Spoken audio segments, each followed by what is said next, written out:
नमस्कार, मैं हूं रविंद्र जैन और आप देखना शुरू कर चुके हैं सबकी खबर। मध्य प्रदेश में नर्मदा नदी को जीवनदायिनी माना जाता है और इस नर्मदा नदी का जो नाभि स्थल है वो नेमावर कहलाता है। और ये नेमावर इतना पवित्र स्थान है जहां हम पूजा करने के लिए देश और दुनिया के लोग आते हैं। उसी नेमावर में 2 साल पहले एक ऐसी घटना हुई थी जिसने पूरे मध्य प्रदेश को हिला के रख दिया था। आज भी जब उस घटना की याद आती है तो मध्य प्रदेश के लोगों के रोंगटे खड़े हो जाते हैं। एक ही परिवार के 5 लोगों को निर्ममता से मार दिया गया था और उनकी हत्या करके गाड़ दिया था। मतलब जेसीबी से गड्ढे खोदे गए और उनको गाड़ दिया गया, पूरा परिवार तहस-नहस कर दिया गया था। 40-45 दिन तक उनका आता पता नहीं चला। बड़ी बात यह है, हत्यारे 40 दिन तक घूमते रहे खुलेआम। पुलिस अखबारों में विज्ञापन छपाती रही कि इनका पता हो तो बताइए। और सच्चाई यह है कि ये जो परिवार है, इसकी जो बिटिया जो बची है, अब जो इस न्याय की लड़ाई लड़ रही है जिसका नाम है भारती कस्ते, इनका ये कहना है कि कहीं ना कहीं बेशक इस घटना को लेकर सीबीआई जांच चल रही है, पुलिस की जांच चल रही है, सरकारें कह रही है हम फांसी पर लटका देंगे, लेकिन वास्तव में 2 साल पूरे हो चुके हैं, अभी तक न्याय की उम्मीद भी नहीं जगी है। हमारे साथ इसी परिवार की जो एक जिंदा बच्ची है भारती कस्ते, जिसने पैदल यात्रा की थी भोपाल तक की। हालांकि उसको तमाम सारे लोगों ने सपोर्ट भी किया है, वो भी वो एहसान मानती है। लेकिन आज जब चुनाव के देहरी पर वो खड़ा हुआ है पूरा मध्य प्रदेश, तब आज भी भारती का कहना है कि कहीं ना कहीं हमारा जनप्रतिनिधि जो विधायक है, उनकी जो मिलीभगत उस समय रही है उसकी जांच क्यों नहीं की गई, क्यों उन्हें अभी तक दंडित नहीं किया गया। आपका बहुत बहुत स्वागत है भारती। मैंने जो बोला है शायद आप उस बात को सहमत हैं कि अभी भी आप न्याय की उम्मीद लेके बैठी है, न्याय मिला नहीं है? जी बिल्कुल, मुझे अभी तक न्याय नहीं मिला है। और सब लोगों को ये बात तो पता ही है कि जो नेमावर में घटना घटी थी, 2 साल हो चुके हैं, 1.5-2 साल हो गए हैं, 2 साल नहीं 2 से ज़्यादा हो गए हैं। मैंने नेमावर से पैदल यात्रा भी करी थी सीबीआई जांच की मांग के लिए। सीबीआई जांच भी हुई, लेकिन सीबीआई ने जो हम चाह रहे थे सीबीआई ने वो जांच नहीं करी। भारती, मैं 2 प्रश्न पहले पूछता हूँ, बाद में बात करूंगा। पहला, ये जो घटना थी उसको थोड़ा संक्षेप में बताइए। क्यों आपके परिवार में किस किस की मौत हुई थी, किस किस की हत्या हुई थी और इसके कारण क्या था? मेरे परिवार में मेरी माँ, 2 बहनें और दीदी के 2 बच्चे थे। मेरी माँ का नाम ममता बाई था, मेरी जो मुझसे जो छोटी बहन थी उसका नाम रूपाली था, और जो उससे छोटी थी उसका नाम दिव्या था, और जो दीदी के 2 बच्चे थे पवन पूजा। बच्चे सभी नाबालिग थे, उसमें सिर्फ माँ ही ऐसी थी जो समझदार थी। तो ये हत्या क्यों की गई थी?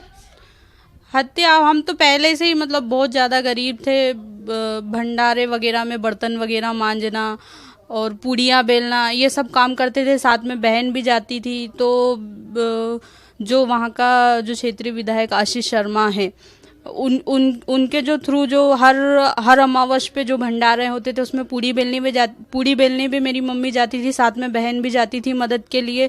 तो जो सुरेंद्र जिसने ये घटना करी है वो विधायक का बहुत ही करीबी था। वो बहनों को परेशान करता था कि मैं तेरे से प्यार करता हूँ ऐसे, और बहनों को परेशान करता था। बहन और माँ ने तंग आकर काम वगैरह भी छोड़ दिया, लेकिन फिर भी मतलब परेशान करना।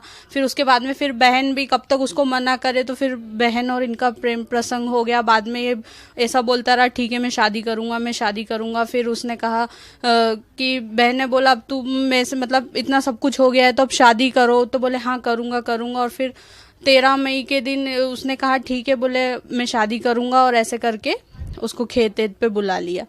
और फिर उसके बाद में उसके मन में कुछ था तो उसने पूरे परिवार को ख़त्म कर दिया और बहनों के साथ रेप भी किया।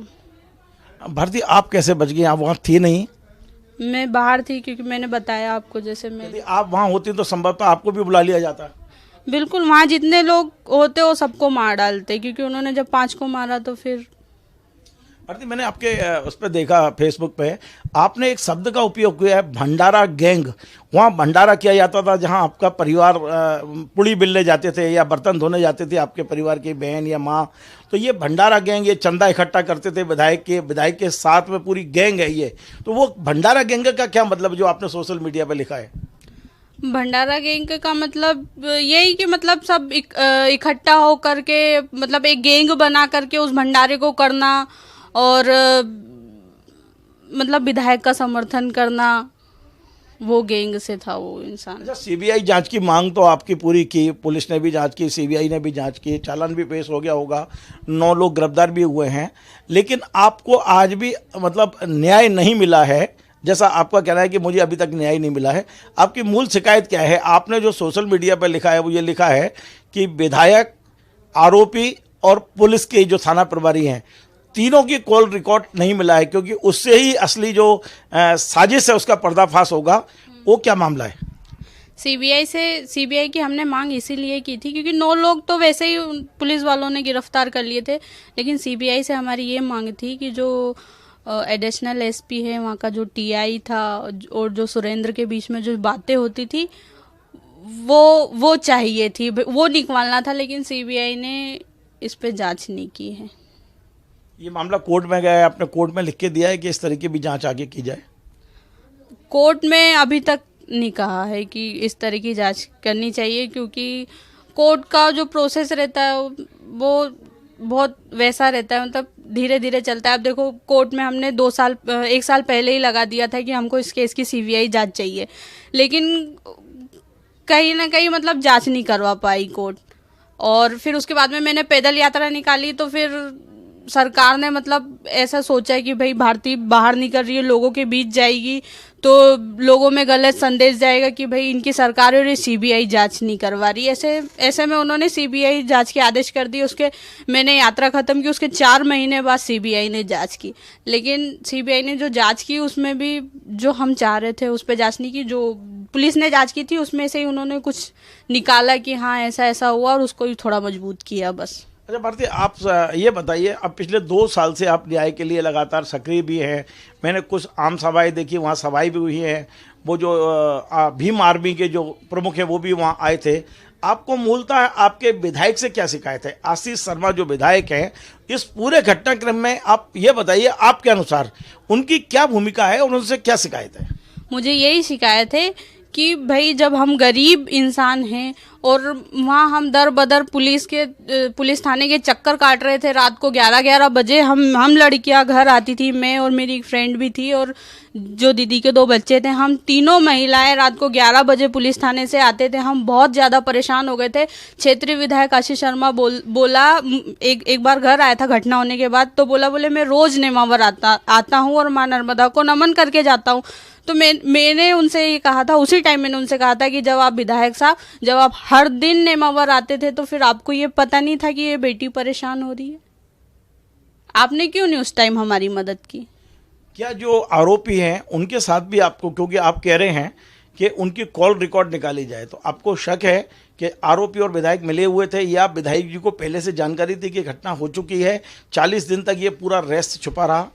जी बिल्कुल, क्योंकि जो रवैया हमारा पुलिस थाने में हमारे साथ जो रवैया बरतते थे पुलिस वाले, उस हिसाब से तो मुझे यही लगता था कि उसके ऊपर ज़रूर पॉलिटिकल पावर था, उसके ऊपर, सुरेंद्र के ऊपर, तभी तो उसको इतना ज़्यादा। हम थाने जाते थे तो हमको ऐसे बिठा के रखते थे 11-11 बजे रात को। सुरेंद्र को जब हम पेशा डालते थे कि नहीं आप सुरेंद्र को बुलवाओ, सुरेंद्र आता था, चाय पी के चला जाता था। तो ऐसा क्यों? जबकि मैंने शंका पहले ही जता दी थी कि भाई मुझे इनके ऊपर शक है, लेकिन फिर भी एफआईआर नहीं हुई थी उस टाइम पे। मैं 47। एक बड़ा महत्वपूर्ण सवाल ये है कि आपके साथ जो इतनी बड़ी जघन्य घटना हुई है, उसके बाद पहली बार विधानसभा चुनाव हो रहे हैं। न्याय के लिए भारती यदि नैवा वर्ष से भोपाल की पदयात्रा कर सकती है, तो न्याय के लिए भारती चुनाव भी लड़ सकती है क्या इस बार? नहीं, इस बार चुनाव नहीं लड़ूंगी। आपको भीम आर्मी के चीफ ने या किसी ने इस तरह का कोई ऑफर दिया हो? आप जैस से भी जुड़ी हुई हैं शायद? हाँ, मैं जब से मेरे परिवार के साथ में घटना हुई है, मैं हर संगठन, बीजेपी की पार्टी को छोड़ के हर इंसान से जुड़ी हुई हूँ मैं। बीजेपी से क्या शिकायत है? मामा अभी कुछ दिन पहले, मतलब उस टाइम पे जब घटना हुई थी तब हमने सीबीआई जांच की मांग की, क्योंकि सरकार उन्हीं की है। जब हमने सीबीआई जांच की मांग की तो उन्होंने सीबीआई जांच नहीं करवाई। मैं पैदल निकली, उसके बाद उन्होंने सीबीआई जांच के आदेश दिए। तो मुझे यही शिकायत है, क्योंकि देखो अभी मामा बोलते हैं कि भाई हम भांजियों के लिए ये करते हैं, हम भांजियों को ये करेंगे, बहनों को 1000 रुपये महीना देंगे, ये सारी चीज़ें हैं, लेकिन मेरे परिवार के साथ में उन्होंने क्या किया? ना कोई सीबीआई जांच, ना ना मेरी सुरक्षा के लिए कुछ। मैं आज भी अकेले इधर उधर घूमते रहती हूँ। भारती, एक बात और है, आज तो शायद आरोपी सभी जेल में हैं, अभी शायद जमानत नहीं हुई है, लेकिन कल ये छूटेंगे तो आपने अपनी सुरक्षा को लेके कभी बात की कि भाई अब मेरी भी सुरक्षा की जाए? क्योंकि यदि ये छूटेंगे तो एकमात्र आप अकेली हैं परिवार में जो न्याय के लिए लगातार लड़ाई लड़ रही हैं। यदि उन्होंने आपके ऊपर कुछ किया तो निश्चित तौर पर आपने अपनी सुरक्षा के लिए कुछ कदम उठाए हैं क्या? मैंने तो अभी अपने सुरक्षा के लिए कोई कदम नहीं उठाए, लेकिन मैं हमेशा बोलते रहती हूँ मुझे सुरक्षा चाहिए, मुझे सुरक्षा चाहिए, लेकिन कोई सुरक्षा नहीं है मुझे। सरकार से भी मैंने कहा, मतलब मेरी ऐसे डायरेक्टली उनसे बात तो नहीं होती, लेकिन मैंने मतलब मैसेज पहुंचाने के लिए जैसे मीडिया के थ्रू मैंने कहा है कि मुझे सुरक्षा चाहिए, लेकिन कोई सुरक्षा नहीं है। यदि इन्हीं विधायक को बीजेपी टिकट देती है तो आपकी क्या भूमिका रहेगी? देखो, विरोध तो हम करेंगे, क्योंकि उस टाइम पे जब मेरा तो पूरा परिवार लूट गया, मैं तो उनसे यही उम्मीद करती थी कि वो मेरी मदद करते। उस टाइम पे जब मैं ढूंढ रही थी मेरे परिवार को, तब मुझे उनसे ये उम्मीद थी कि वो मेरा सहयोग करे, लेकिन उन्होंने मेरा उस टाइम सहयोग नहीं किया, तो उनका विरोध मैं करूँगी। यदि टिकट कट गया तो नहीं करोगी? कोई और आया तो? बीजेपी का विरोध तो करूँगी, क्योंकि मामा अभी कुछ दिन पहले खातेगांव, अभी कुछ दौरे पे चल रहे थे तो खातेगांव आए थे, तो उन्होंने कहा था कि जो बहनों के साथ में बलात्कार या उसको तंग करेगा तो हम उसे फांसी पे लटका देंगे। नेमावर वाली घटना को 2 से 2.5 साल हो गए हैं, अभी तक कुछ हुआ नहीं है।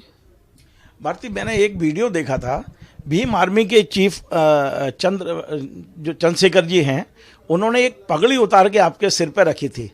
ये पगड़ी उतार के सिर पर रखने का अर्थ जो मैं समझता हूँ वो एक जिम्मेदारी, यानी मेरे परिवार की पूरी जिम्मेदारी जब मैं बच्चे को देता हूँ तो पगड़ी उतार के बच्चे के सिर पर रखता हूँ। यदि चंद्रशेखर ने आपके सिर पर पगड़ी रखी है तो क्या मध्य प्रदेश की बहुत बड़ी जिम्मेदारी आपको दे के गए हैं वो, या नेमावर क्षेत्र की कि आप संभालिए अब, मतलब आप चंद्रशेखर बनकर इस क्षेत्र में काम करें ऐसा? क्योंकि पगड़ी का अर्थ यही होता है कि पगड़ी उतार के जब किसी और को पहनाई जाती है, और मैंने वीडियो में देखा कि चंद्रशेखर ने खुद भरी पब्लिक में हजारों लोगों के बीच में आपको पगड़ी पहनाई है। आप उस पगड़ी का महत्व समझती हैं? मैं तो उस पगड़ी का महत्व बस इतना ही समझ पाई हूँ कि भैया ने अगर मेरे माथे पे पगड़ी रखी है तो सिर्फ इसलिए रखी है कि अपने मध्य प्रदेश में कई घटनाएं होती है, कोई भी परिवार इस तरीके से नहीं लड़ता है जैसे मैं लड़ रही हूँ। तो उन्होंने इसीलिए रखा है कि भाई भारती इतने सब कुछ संकटों के साथ गुजर रही है, उसके बाद में भी आज न्याय के लिए खड़ी है और दूसरी जगह जा के मतलब लोगों को ये संदेश भी देती है कि देखो मैं लड़ रही हूँ, आज भी मैं हारी नहीं हूँ। तो मैं सिर्फ इतना ही समझी उस पगड़ी का अर्थ। बाकी 1-2 छोटे सवाल और हैं। एक सवाल मेरा ये है कि इन 2 सालों में सच में आपके साथ कौन था? आपने उम्मीद क्या की थी और किसने आपकी मदद की इन 2 सालों में? आपको उम्मीद जिनसे थी उनने की, नहीं की, और नहीं थी तो किसने आपकी मदद की 2 साल में? इन 2 सालों में मेरी मदद सिर्फ अगर की है तो दिग्विजय सिंह राजा साहब है, उन्होंने मेरी बहुत मदद की है। और आज भी मतलब मुझे कभी भी ज़रूरत पड़ती है तो मैं उनको बोलती हूँ। ऐसे मैंने कभी अपने तरफ से कोई ऐसे मदद नहीं मांगी, लेकिन जो मुझे केस में मदद लगती है मैं उनसे कहती हूँ कि राजा साहब मुझे ऐसी मदद चाहिए। वकील वगैरह वो कराते हैं? हाँ, अभी बात हुई है मेरी तो उन्होंने कहा है।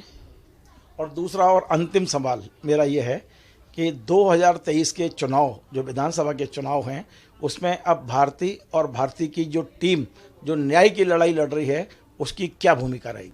देखो, मेरा विरोध तो है जो मामा शिवराज मामा। विरोध किस तरह से करने वाली हो आप? फील्ड में उतरोगी या जनता के बीच जाओगी? वही मैं जानना चाहता हूँ। बिल्कुल जनता के बीच जाएंगे। आप अपने परिवार की तस्वीरें लेके कि भाई मुझे न्याय, जो भी जिस तरह का भी आप विरोध करते हैं वो मैं जानना चाहता हूँ कि आपने क्या प्लानिंग की है?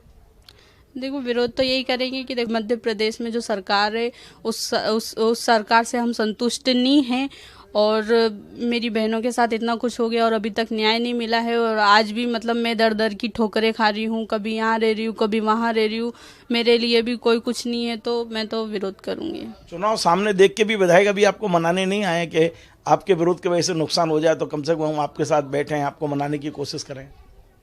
वो जानते हैं कि भारती नहीं मानेगी, क्योंकि उसने अपना सब कुछ खो दिया है। अगर मैं उसको सोने में भी तोल दूँ तो वो नहीं मानेगी। चलिए, बहुत बहुत धन्यवाद। तो ये थी भारती कस्ते, जिन्होंने निश्चित तौर पे इतना खोया है।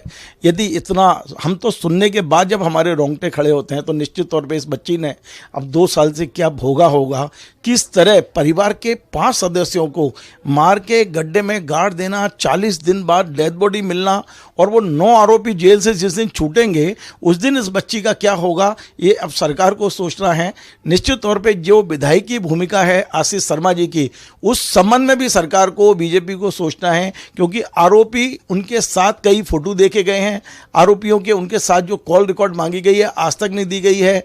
और ये ऐसे मुद्दे हैं, जब ये केस कोर्ट में, हाई कोर्ट में चलेगा तो निश्चित तौर पे इनकी चर्चा होगी, ये मुद्दे बनेंगे, बड़े मुद्दे बनेंगे और इस बच्ची को न्याय मिले, हम ये उम्मीद करते हैं। आपको हमारा ये कार्यक्रम पसंद आए, आप इसे शेयर करें, लाइक करें, कमेंट करें और आपसे बार बार निवेदन है हमारे चैनल को सब्सक्राइब अवश्य करें। धन्यवाद।